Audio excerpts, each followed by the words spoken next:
जो तपती ग्रीष्मकाल ज्येष्ठ की धूप में शिखरों के ऊपर खुले आसमान के नीचे बैठ करके अपने पूरे शरीर को झुलसा करके कर्म की ऐसी निर्जरा करते हैं। हम मुनिराज जो भी आपको यहां दिख रहे हैं, हम आराधक हैं उन मुनिराजों के। अंदर जैसे कभी शीतकाल में बहुत ठंड पड़ रही हो और अचानक कोई आपको शरीर पर ठंडा पानी या बर्फ डाल दे, तो जिस तरीके से शरीर पे रोमांच निकलते हैं, एक एक रोम खड़ा हो जाता है। सारे के सारे साधक जब भी प्रत्येक समय हर साधु के, जो साधु आपको यहां पर 10 मुनिराज मनसा चिन्ह दिख रहे हैं, इनके रोम रोम में वैसे गुरुओं का वास है।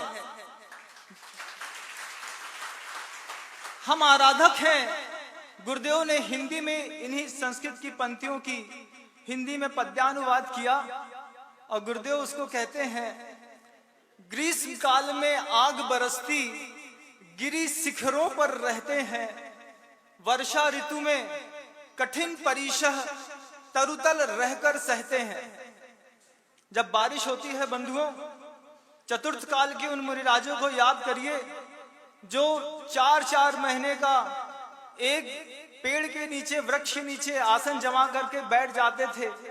आषाढ़ शुक्ला 14 के दिन स्थापना करते थे अपने चातुर्मास की, और एक बार ध्यानस्थ होकर के बैठे तो जब तक कार्तिक कृष्ण अमावस्या की वह पूर्णिमा अमावस नहीं आती थी, तब तक उनकी ध्यान दृष्टि भी नष्ट नहीं होती थी। ऐसे मुनियों की हम आराधना करने वाले आराधक इस विदिशा नगर पर पधारे।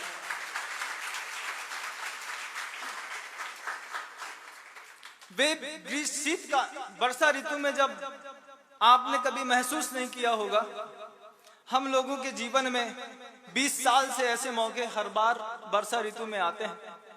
लोग कौतुक बसात पूछते हैं कि जीवन के कितने बसंत निकल गए, लेकिन जब हम लोगों के जीवन में 20 साल से हम देख रहे हैं, जब बसंत आता है उसके पहले की परिणति आपको बताते हैं कि कभी एक आध बार दिन में ठंडे पानी से नहा लीजिए बारिश में, अच्छा लगता है। फिर 15 मिनट बाद फिर नहाना पड़े तो लगता है अभी तो नहाया था, फिर से पानी शरीर में डाल दिया तो थोड़ा सा खिन्नता आती है।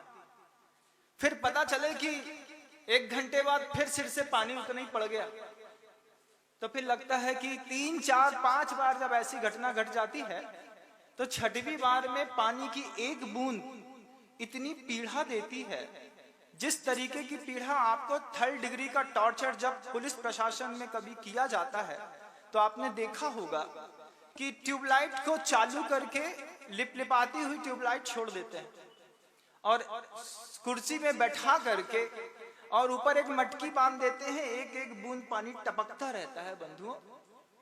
उस टपकते हुए पानी में वो जो भी व्यक्ति वहां पर रहता है, रात में सोना तो चाहता है लेकिन सो नहीं पाता, और जब सो नहीं पाता है तो धीरे धीरे धीरे धीरे नींद ना आने के कारण उसके शरीर की जो स्थिति होती है, ऐसी स्थिति वाले कई दिगंबर मुनिराज जो चातुर्मास में वृक्ष के नीचे बैठ जाएं, एक बार पानी बरस करके चला गया और शांत हो गया, लेकिन पत्तों पर जो पानी छिटक के रुक गया था बंधुओं, जब वो उनकी देह पर एक एक बूंद करके टप टप टप करके गिरता हो, और उस समय वे योगी, वे महामुनिराज अपने आत्म स्वभाव से च्युत हुए बिना अपने सम्यक दर्शन, ज्ञान और चारित्र की आराधना में लगे हुए, वो तप की आराधना में लगे हुए हो, ऐसे मुनियों का स्मरण इस मस्तिष्क पर 24 घंटे बना रहता है।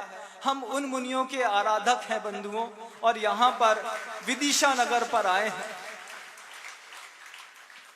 ग्रीष्म काल में आग बरसती गिरि शिखरों पर रहते हैं, वर्षा ऋतु में कठिन परीक्षह तरुतल रहकर सहते हैं, तथा शिशिर हेमंत काल में बाहर घर के अंदर रजाई के अंदर नहीं बंधुओं, बाहर भू पर सोते हैं। वंद साधु ये वंदन करता, दुर्लभ दर्शन होते हैं। आचार्य भगवंत ने खुद इस बात को लिखा है कि वंद साधु मैं वंदन करता, दुर्लभ दर्शन होते हैं। गुरुदेव स्वयं कह रहे हैं कि इस पंचम काल में हीन सहनन के साथ और उन साधुओं का दर्शन दुर्लभ हो गया। लेकिन दर्शन दुर्लभ है बंधुओं, श्रद्धा दुर्लभ नहीं होती कभी। श्रद्धा में तो आज भी वो मुनिराज बैठे हैं जो पेड़ के नीचे कोई चातुर्मास करते होंगे। वे मुनिराज जो गज कुमार मुनि के जैसे उष्ण शिला पर बैठा देने पर अपनी पूरी देह का त्याग करके चले जाते होंगे। वे मुनिराज जो भयंकर शीत की वेदना सह करके और ध्यान सिद्धि के माध्यम से मोक्ष को प्राप्त कर जाते होंगे। हम सारे के सारे साधक उन्हीं मुनियों के आराधना करने के लिए इस विदिशा नगरी पर गुरुदेव के आशीर्वाद से पधारे हैं।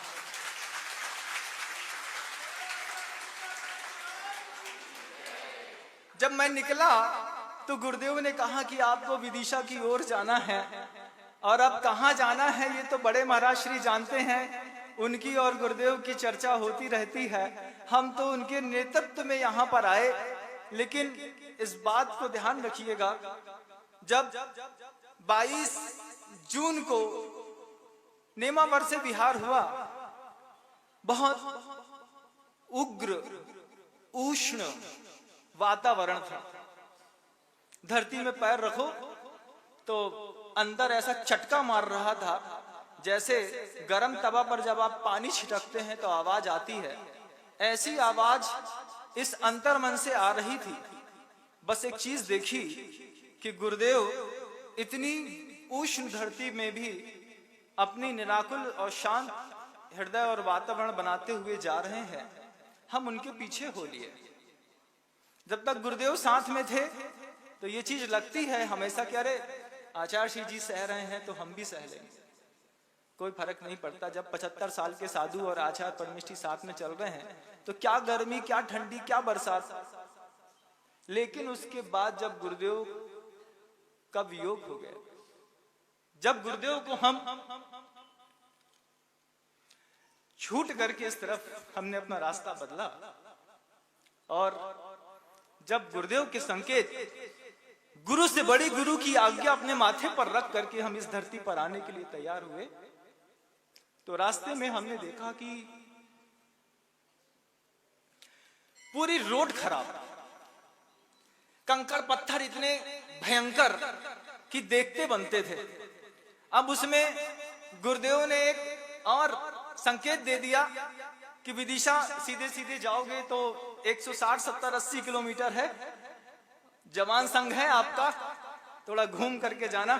मालवा की धरती भी देख लो कहाँ कैसी है।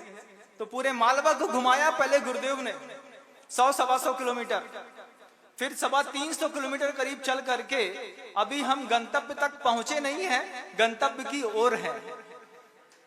और यहां पर जब हम आ रहे थे बंधुओं, तब ऊपर से तेज गर्मी, सूर्य का प्रखर प्रताप, शाम को 5 बजे भी धरती पर पैर रखने के लिए मन नहीं करता था। उस समय बस एक बात सोच करके भगवान के आशीर्वाद और गुरुदेव को याद करके निकलते थे कि ग्रीष्म काल में आग बरसती गिरि शिखरों पर रहते हैं जिनकी हम आराधना करते हैं। वे साधु जिन्होंने किसी ने अगर उनकी शिला को उष्ण करके गर्म कर दिया तो वो उस पर भी निरापद भाव से बैठ करके अपनी ध्यान सिद्धि करके कर्मों की निर्जरा कर गए। हम ऐसी पूर्वजों के वंशज हैं, इस धूप से क्या घबराना, इस पैर के छालों से क्या घबराना, और इस दुनिया के वातावरण से क्या घबराना। और उन गुरुओं की साहस रखते, उन गुरुओं का अपनी मस्तिष्क में हमेशा स्मृति और ध्यान रखते हुए इस संघ को चुपचाप निराबाद, किसी एक साधु ने कभी, आपको आश्चर्य होगा कि 300 किलोमीटर के बिहार में कभी किसी ने अपने पैर में घी तेल तक नहीं लगवाया। हमेशा हर साधु कहते रहे, अरे हम उस गुरु के शिष्य हैं जिन गुरुओं ने बड़े बड़े गुरुओं से हमारा संबंध जोड़ा है। अभी तो 300 किलोमीटर है, जब छलछला के रक्त बाहर निकल आएगा तब देखेंगे कि क्या होता है। जब तक पैर फट नहीं जाता, पैर में कुछ लगाना नहीं है। ऐसे संकल्प के साथ ये साधकों का समूह इस विदिशा नगर पर पधारा है।